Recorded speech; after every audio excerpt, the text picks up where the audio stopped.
Baik, perkembangan dari Bumi Kenyalang hari ini antaranya situasi politik semasa tidak jejas tumpuan kerajaan negeri untuk fokus agenda kebajikan rakyat. Rosila boleh kongsikan. Silakan. Ya, Farha, Kerajaan Sarawak terus fokus dalam menjaga agenda kebajikan rakyat di sebalik situasi politik yang berlaku di peringkat persekutuan. Menteri Muda di Pejabat Ketua Menteri Hal Ehwal Korporat dan Unit Komunikasi Awam Sarawak UKAS, Abdullah Saidur berkata sesiapa sahaja yang menggalas jawatan sebagai Perdana Menteri baharu harus memastikan kestabilan negara menjadi keutamaan, khususnya dalam menepani pandemik COVID-19 dan pelan pemulihan negara.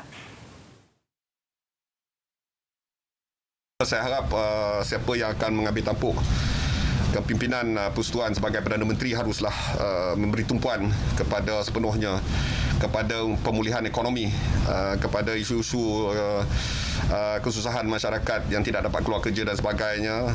Beliau menyatakan demikian kepada pemberita ketika diminta mengulas mengenai situasi semasa politik negara dalam satu majlis di Sibu. Jelasnya fokus kerajaan negeri adalah memastikan kesejahteraan rakyat selain merancangkan kembali projek transformasi luar bandar RTP yang tertangguh ekoran Perintah Kawalan Pergerakan sebelum ini.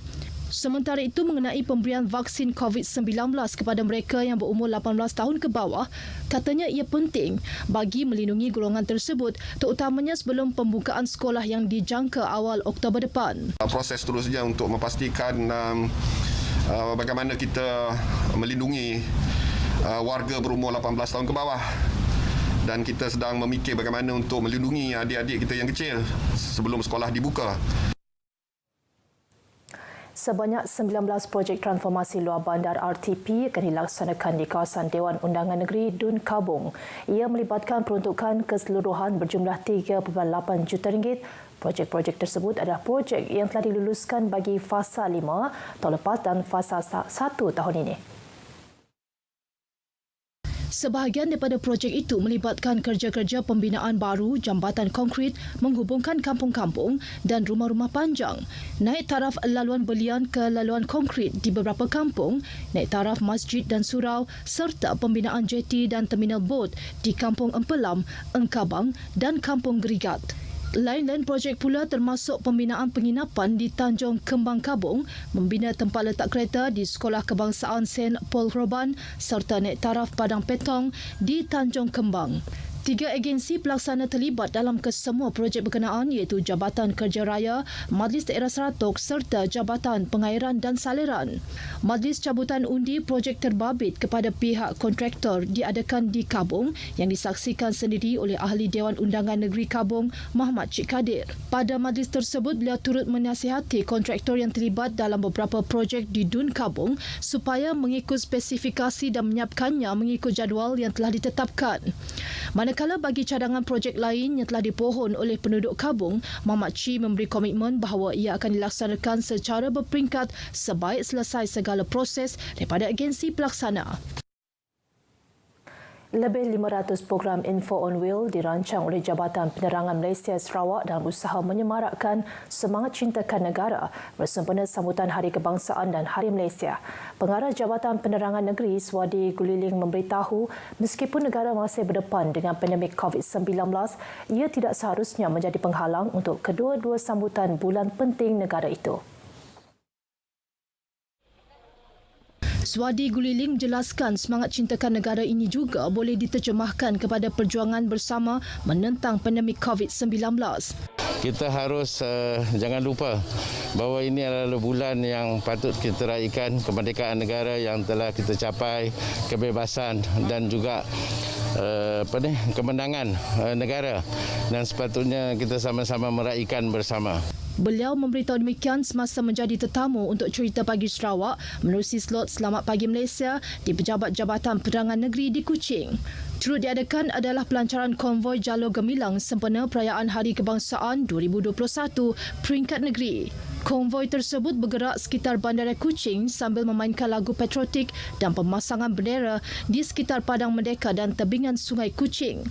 Penganjuran konvoi kali ini lebih bersifat mengajak masyarakat untuk bersama-sama kibarkan jalur gemilang sepanjang bulan Ogos sehingga September. Op Bantras Perjudian, Maksiat dan Gangsterisme di Sarawak akan terus dilakukan oleh Balai Polis Daerah bagi mencegah kegiatan jenayah daripada semakin berleluasa di negeri ini. Ketua Jawatan Pencegahan Jenayah dan Keselamatan Komuniti JPJKK Kontijen Sarawak, Senior Assistant Commissioner Datuk Muhammad Hasbullah Ali berkata, operasi yang dilakukan itu merupakan arahan daripada Pesuruhjaya Polis Sarawak dan ia telah dilaksanakan selama sebulan.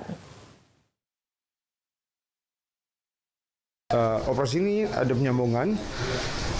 Pihak KPD akan teruskan operasi tersebut berdasarkan pada manpower yang diorang ada. Kita tak boleh nak prolong dalam operasi ini disebabkan kekurangan manpower dan juga keadaan geografi di Sarawak ni agak berbeza sikit daripada yang lain. Katanya pelbagai kejayaan telah diperoleh oleh pihak polis di banyak daerah di Sarawak sepanjang sebulan operasi tersebut dilaksanakan. Ujarnya lagi, operasi terbabit akan terus dibuat dan sekiranya bukti-bukti kukuh ditemui, Jabatan Siasatan Jenayah akan melakukan siasatan selanjutnya. Datuk Muhammad Hasbullah ditemui media selepas menyampaikan sijil penghargaan kepada Ketua Pasukan, Petugas Khas Op Bantras Perjudian, Maksiat, Gangsterisme di Ibu Pejabat Polis Daerah IPD Sibu hari ini. Seramai 9 orang pegawai polis dari beberapa balai polis di Sarawak hadir menerima sijil penghargaan berkenaan. Antara penerima adalah Assistant Superintendent Polis ASP Ahmad Haji Musa dari JPJKK IPK Kuching, ASP Julius Panai Anthony Paru dari IPD Bintulu dan ASP Syed Nazri Wan Sarip dari IPD Miri. Turut hadir pada program ringkas itu adalah Ketua Polis Daerah Sibu ACP Stanley Jonathan Ringgit. Pasaraya dan pusat gedung beli belah di Bandar Kuching kini bersedia untuk melaksanakan pemeriksaan wajib ke atas mana-mana individu bagi memastikan hanya mereka yang telah lengkap 2 dos vaksin dibenarkan memasuki premis termasuk dalam kalangan pekerja sendiri. Tinjauan RTM di beberapa tempat di Kuching mendapati kebanyakan pasaraya sudah menyediakan panduan dan syarat yang diperlukan sebelum memasuki ke sesebuah premis. Meskipun peraturan terbaru daripada Jawatan Kuasa Pengurusan Bencana Negeri ini dijangka berkuat kuasa September depan, namun pihak berkaitan giat melakukan hebahan untuk pengetahuan pengunjung. What we're doing now is we want to create awareness to the public that sooner or later we're going to enforce this.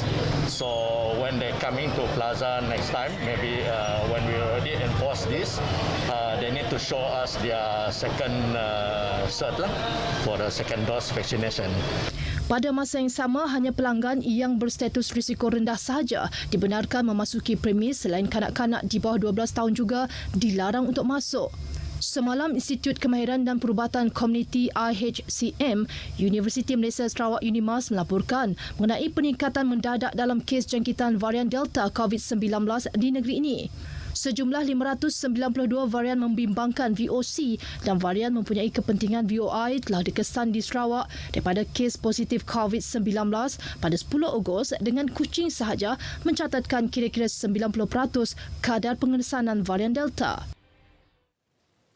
Baik, sekian berita dari Sarawak. Kita kembali bersama Farha di Angkasa Puri. Silakan.